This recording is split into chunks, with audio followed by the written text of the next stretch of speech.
Salve, salve cientistas, aqui é o professor Valmir Ramos Leite e hoje aí a gente vai estar com mais uma aula, né? Hoje a nossa aula é sobre a composição dos seres vivos, né? Lembrando sempre, essa aula é voltada para os sétimos anos. E essa aula ela tem a importância de dizer qual é a composição nossa dos seres vivos. E o interessante seria vocês observarem essas imagens que eu tenho que mostrar agora para vocês. Uma delas é o sangue. O sangue, cientistas, é o que corre nas nossas veias, nos outros animais. E o interessante é que o sangue visto de longe, ou visto aos olhos nus, seria desse jeito. Mas se nós observássemos o mesmo sangue mais próximo, a gente veria que o sangue é formado por partículas menores, que são as células, né? Outra parte do nosso corpo que seria interessante se observar, o cérebro, né? O cérebro, conhecido por processar as informações, mandar ordens e informações, que é visto desse jeito, se nós observássemos o mesmo no microscópio, nós veríamos que o cérebro, assim como o sangue, é formado por células, né? Por estruturas menores, que todas juntas em conjunto formam eles. Um outro exemplo é o músculo, né? Se nós pudéssemos observar um músculo de uma forma normal, ele seria desse jeito, né? Retirando a pele que está por fora do músculo, grosseiramente falando, ele seria desse jeito. Agora, vendo o músculo, pessoal, 1000 vezes de aproximação, nós veríamos que os músculos são feitos por fibras e as fibras são feitas por células. Um outro exemplo é a própria pele, né? A pele que nos protege aí contra os invasores, né? De um ponto de vista observacional normal, a pele seria vista desse jeito. Mas se nós observássemos a nossa pele com 1000 vezes de aproximação, essa seria a observação. Nós veríamos que a pele também é formada por várias células. E o conceito básico hoje, cientistas, que eu quero que vocês tenham é: todos os seres vivos são formados por célula. Essas células formam nossa pele, formam o nosso cérebro, formam os nossos músculos e o nosso sangue, assim como todas as outras partes do nosso corpo. E o interessante, pessoal, é vocês observarem isso. Outro conceito importante para quem estuda os seres vivos. Todos os seres vivos são formados por células, eu já comentei isso na aula passada, mas os seres vivos que têm mais de uma célula, ou seja, várias células, são conhecidos como pluricelulares. Pluri vem do plural, né, que significa mais de uma. Outro exemplo, se vocês observarem essa aqui é uma imagem da água, vista 400 vezes. Observem as bactérias circuladas no círculo vermelho. Observa bem o protozoário mostrado agora.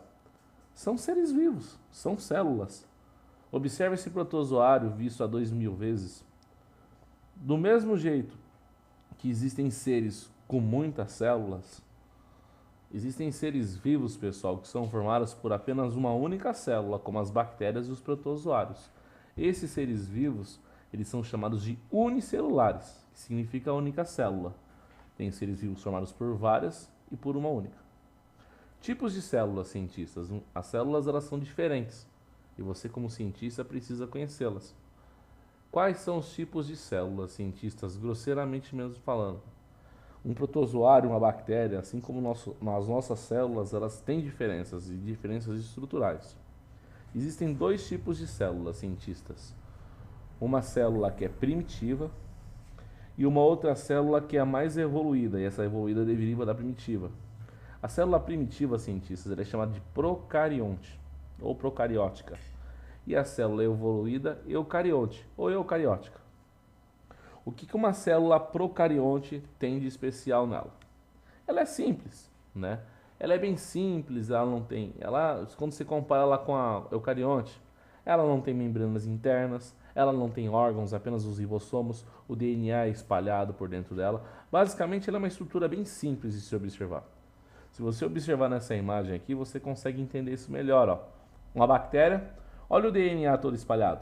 O único órgão interno que essa célula tem são os ribossomos. Ou seja, o DNA é todo espalhado como se fosse um miojo lá dentro e alguns órgãos internos, ou seja, só o ribossomo. Agora, quando você fala, cientistas, em célula eucarionte, você está falando de algo mais evoluído, né? Para você ter uma noção, a célula eucarionte ela é mais evoluída que a procarionte. O DNA vai estar protegido por uma membrana interna. Essa célula vai ter vários órgãos e cada um com uma função. Essa célula ela tem um metabolismo mais evoluído. Um exemplo é aqui, cientista. Se você observar essa célula eucarionte, você consegue ver todas as estruturas internas, né? DNA protegido, né? De estruturas que fazem coisas diferentes. Ela é uma célula bem mais evoluída, né? O interessante, cientista, é que quando você compara ela com a procarionte, dá diferença. Como estudar células, cientistas? Você não enxerga uma célula a olho nu, né? A ciência ela usa instrumentos para analisar e observar as células. Tanto que as imagens que vocês viram lá no começo da nossa aula, elas não foram tiradas só com a máquina, né?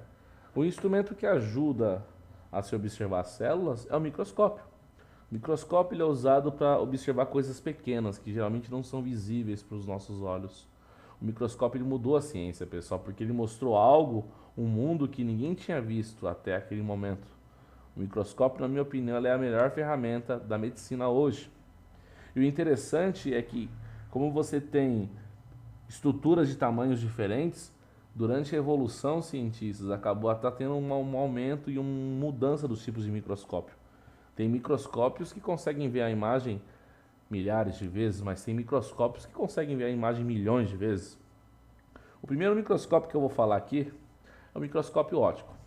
Óptico, já fala a palavra, a luz, né? Ele usa a luz para observar os micro-organismos ou os objetos. Ele usa dois tipos de lente, geralmente. E um limite típico de um microscópio óptico é até 2.000 vezes, ou seja, você consegue ver um objeto até 2.000 vezes mais aproximado.